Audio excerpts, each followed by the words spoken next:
analizarlas por el tiempo. Vamos a tratar de centrarnos en algunos temas muy particulares para entender, comprender qué es lo que está pasando en el país y cómo afecta esto.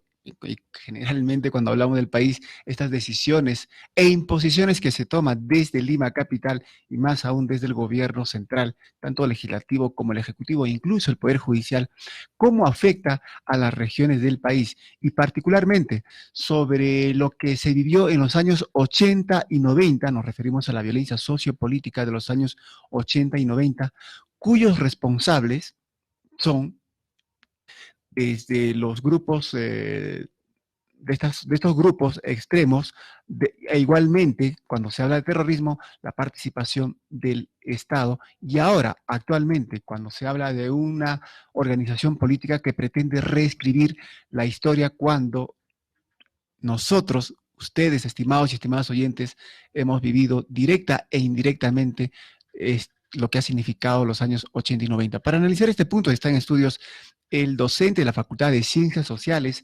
Mariano Aronés. Mariano, muy buenos días, bienvenido a Agenda al Día, Estación Guari. Hola César, ¿cómo estás? Mariano, preocupa de que cuando se pretende impulsar el desarrollo del país, integrar a las regiones, salir de esta recesión económica que viene afectando los temas de salud, educación, justicia, etcétera, etcétera, tengamos que estar lidiando con organizaciones políticas que pretenden reescribir la historia y nos referimos particularmente los años vividos, las décadas vividas de los años 80 y 90 en esta violencia sociopolítica de los años 80 y 90. Sí, César, y es inmensamente irresponsable cuando más este asunto proviene de quienes dirigen los destinos del país.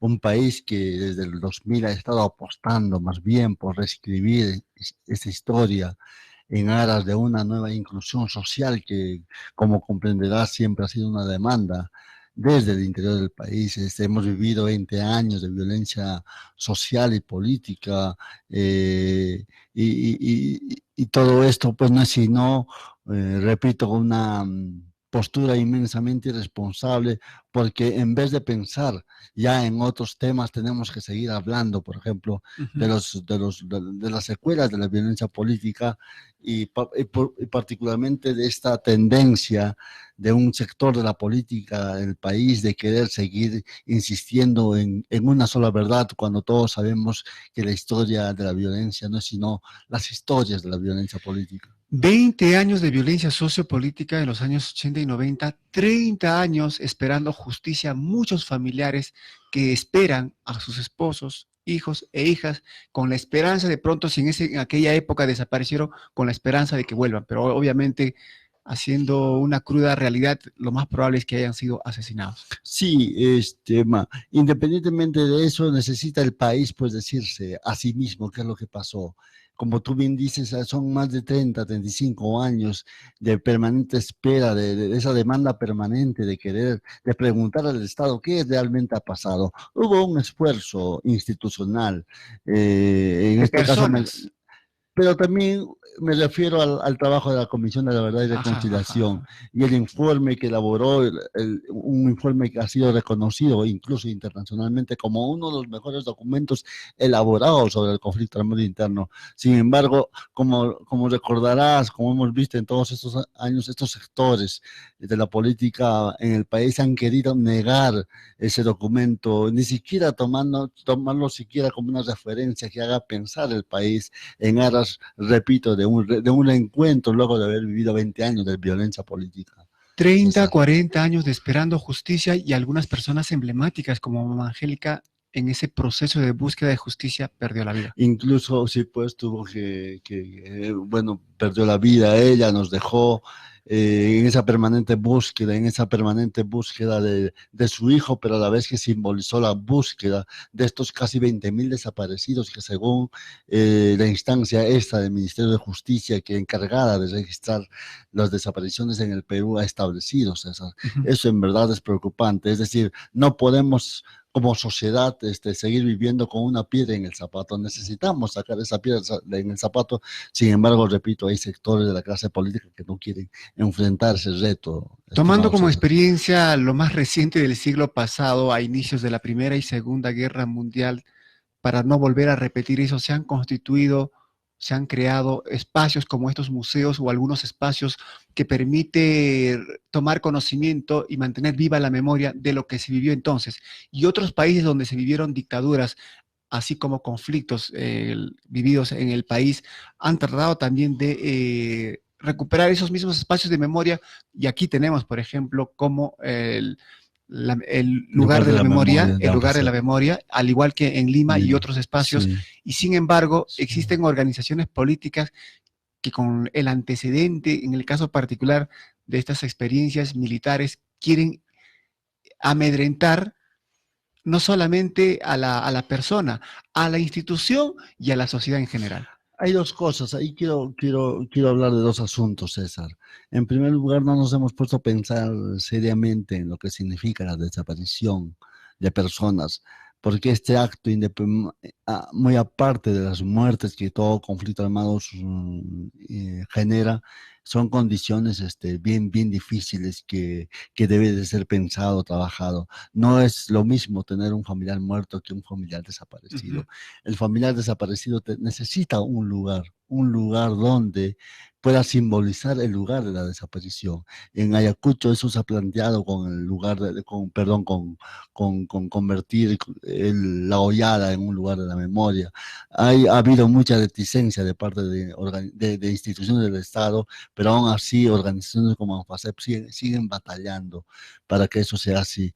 Al igual de que esa iniciativa se implementó en Lima en lugar de la memoria e inclusión social y se logró, no, si recordaremos, no a voluntad del Estado peruano, porque si recordamos eso fue iniciativa del gobierno alemán que propuso Uh donar dos -huh. millones de soles y que incluso fue rechazado en un primer momento por el expresidente Alan García y no fue sino a insistencia de organismos internacionales o personalidades como Mario Magallosa que tuvo que, a regañadientes, diría yo, el Estado aceptar para la construcción de este lugar, que si tú lo has podido ver, para nada es pues un centro de apología al terrorismo. Entonces, sí, pues, por un lado necesitamos pensar seriamente el tema de la desaparición de personas en contextos de conflicto armado, pensar en cómo los familiares de estas personas necesitan o necesitamos de lugares como este. Pero adicionalmente, César, hay un tema político que va a la par de estas demandas Ajá. de las organizaciones de víctimas. Me refiero a cómo en la última semana, en la semana que pasó, un congresista tuvo la osadía, diría yo, de emboscar literalmente a una trabajadora al lugar de la memoria y casi metafóricamente, si pensamos casi de la misma manera de cómo en los años de la guerra actuaban las Fuerzas Armadas en Ayacucho, y acá nosotros no nos vamos a leer la mano, todos sabemos de cómo que es que las Fuerzas Armadas actuaron, y casi de la misma forma de cómo el congresista Donaire ha ingresado a la al lugar de la memoria, repito, para emboscar a esta pobre señorita que simplemente hacía con guiar a una supuesta, a un supuesto visitante que además de mostrarse con problemas visuales, supuestamente era víctima del conflicto armado colombiano. Uh -huh. Esas maneras, yo creo, de actuar de los políticos debe ser de plano rechazado, más aún por todos nosotros quienes hemos vivido en carne propia el tema del conflicto armado interno.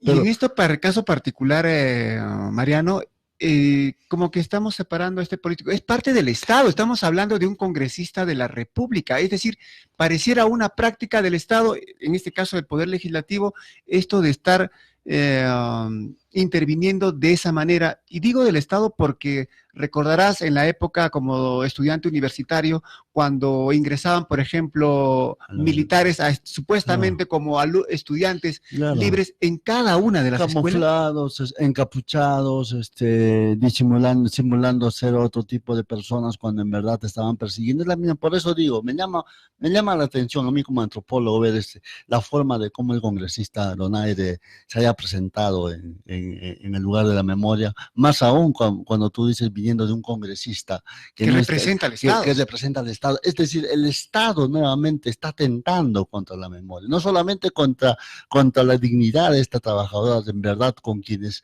está atentando frente a quienes hemos impulsado más bien que al menos tengamos en el país un lugar de la memoria. Eso me llama la atención.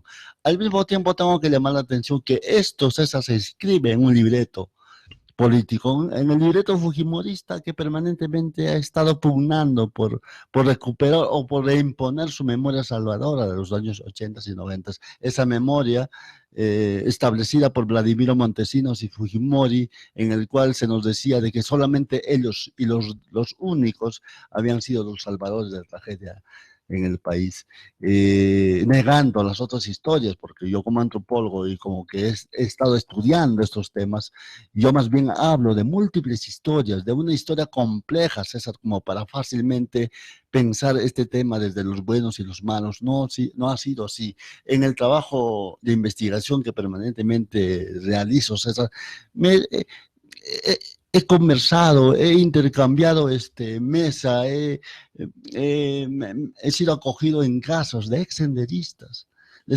senderistas que están rehaciendo sus vidas, César, pero al mismo tiempo que cargan sobre sus conciencias el peso de haber participado en este grupo armado, pero que pasado la guerra están pugnando por rehumanizar sus vidas. Y mientras tanto, el Estado, en vez de reconocer esas demandas, que son muy naturales, más bien simbólicamente atenta, y eso es lo que en verdad llama la atención, como dices tú, más aún cuando viene de congresistas como el señor Donaire, el señor Tubino, que permanentemente no hacen sino atentar, revictimizar a quienes hemos sufrido todos estos años de violencia política. Ahora tienen programado una visita estos congresistas para visitar el Museo de la Memoria. César, a la luz de lo que he visto... O sea, ¿cuál es la intención? ¿Cuál sería el interés detrás de...? Bueno, para empezar, ellos no vienen a conversar. Ellos no vienen a dialogar, ellos no vienen a preguntar, ellos vienen a gritar, ellos vienen a insultar. Y no vaya a ser que se camuflen.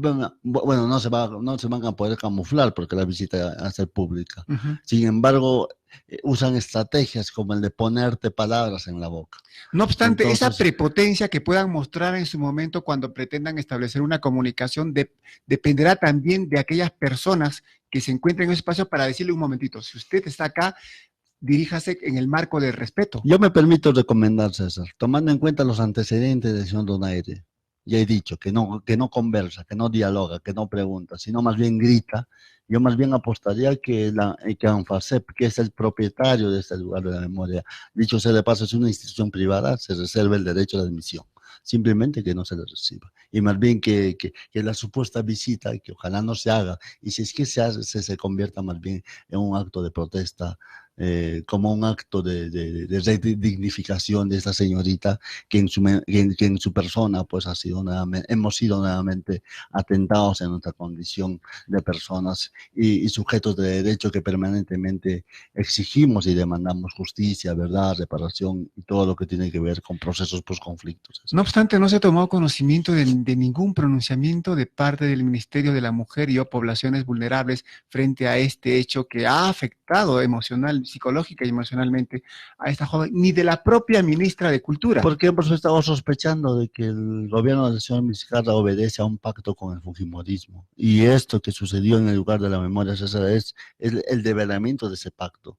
A mí me llama, y a todos quienes estamos atentos frente a este problema, nos llama la atención la pusillanimidad de la ministra Balbuena, que no tuvo la fortaleza de enfrentar en el Congreso como debió de enfrentar.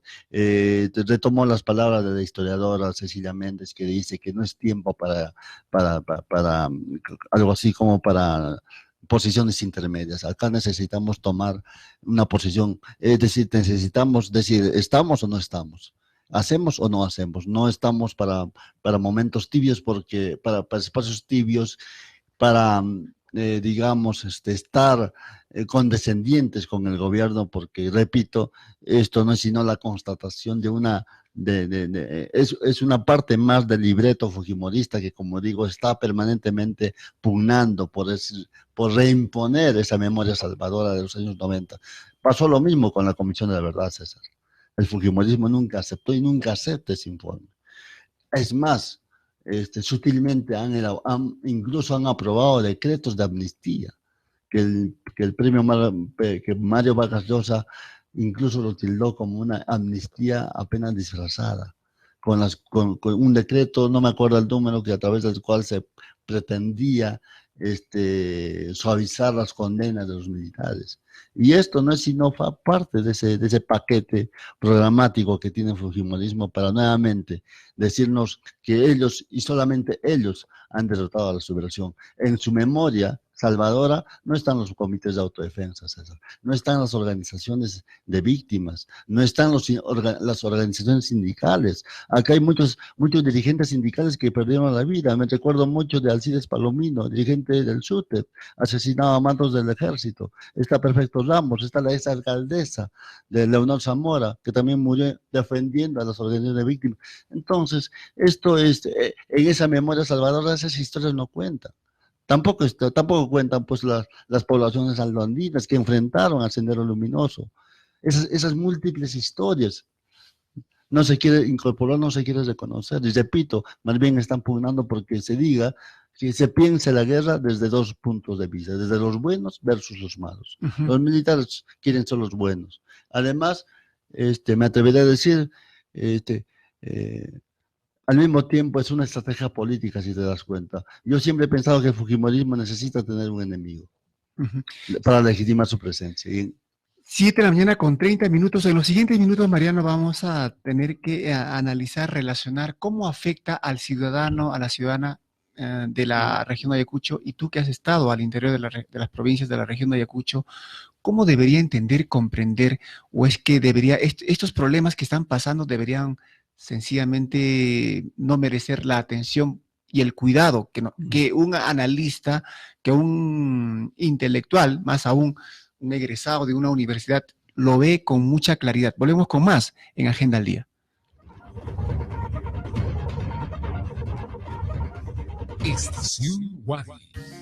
Ahora en Ayacucho, una nueva alternativa